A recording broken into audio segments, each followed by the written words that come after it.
Hello everyone, we've got a we've got an implicit differentiation question here. Okay, so it says the curve C has the equation x squared y tan y equals 9. Show that dy by dx is equal to minus 18 over x to the fourth add 81. So first of all, we've got to differentiate this Cartesian equation. And notice we've got a product, so we're going to be differentiating a product. So we're going to use the product rule in order to do that, okay? So x squared is going to differentiate into 2x, and tan squared is going to differentiate into sec squared. So tan y is going to differentiate into sec squared y dy by dx.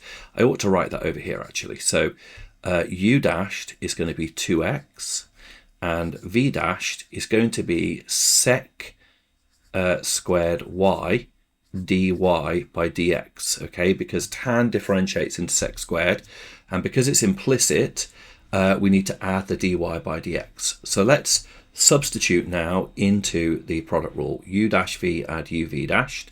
So u dashed is going to be 2x, v is tan y, u is x squared, and v dashed is sec squared y dy by dx, and 9 differentiates to 0.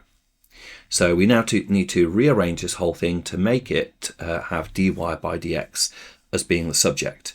Now you'll notice that we're aiming for an expression that's got x's in and has no y's in. So what I've done is I've written down here the identity tan squared add 1 is sec squared, and I've used it to replace sec squared with tan squared add 1. And the reason I've done that is because we know that we can basically use that by rearranging rearranging this original equation up here to get tan y in terms of x. Okay, but I'll come to that in just 1 second. So I've replaced sec squared with tan squared add y. Now we want to get everything in terms of x, so we go back to the original equation, which I think is a little bit tricky, but then again we are right at the end of this paper. And we can change this to make tan y the subject. So tan y is going to be 9 over x squared. So here tan y gets replaced by 9 over x squared.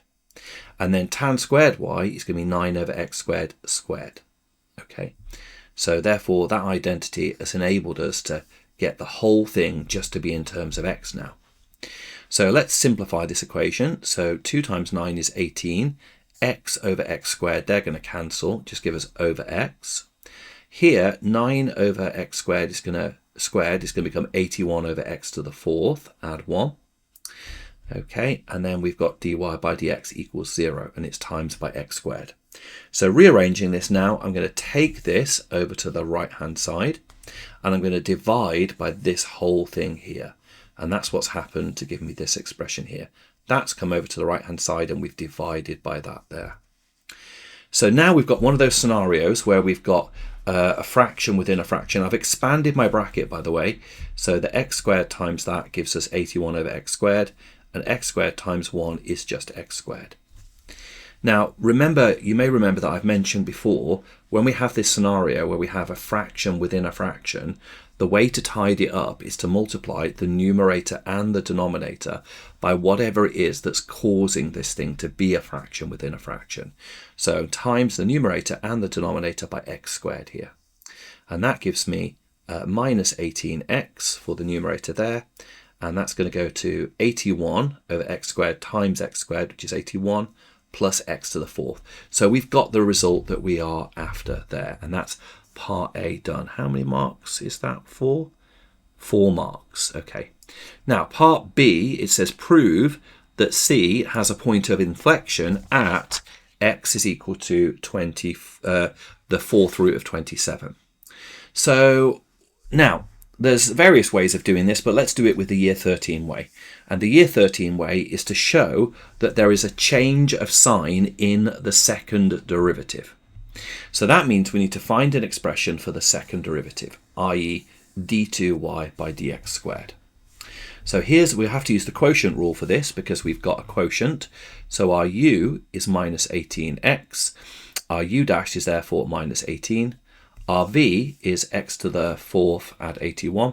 So therefore v dashed is 4x³. And there's no y's in here, so we don't need to worry about implicit differentiation.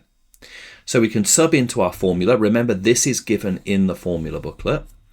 So we can sub into it. So we get u dashed, which is minus 18 times v, and v is x⁴ add 81, minus u, which is minus 18x, times by v dashed, which is 4x³, all over v squared, over 4x⁴ add 81 all squared.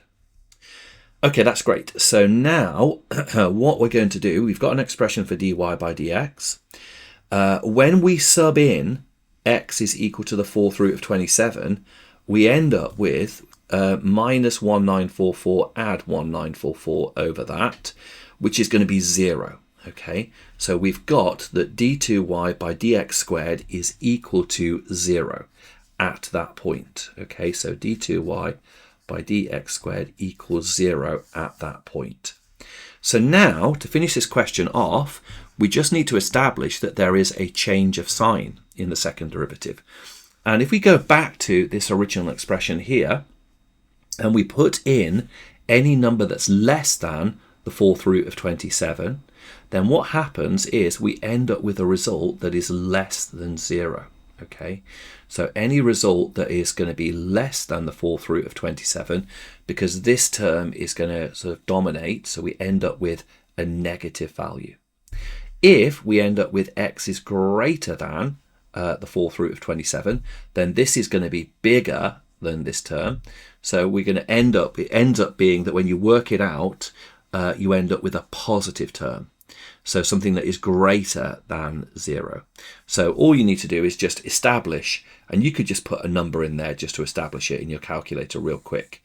But you find that when x is less than the 4th root of 27, the second derivative is less than 0. But when x is greater than the 4th root of 27, the second derivative is greater than 0. So therefore we've got a change of sign in the second derivative, and we can say therefore we have a point of inflection. And that's how you would do that question. Perfect. I hope you're finding these videos helpful. Remember, if you are finding them useful, if you could like and subscribe to the channel, then that's going to help me keep on making more videos moving forward. Thank you for watching, and I'll see you in the next video.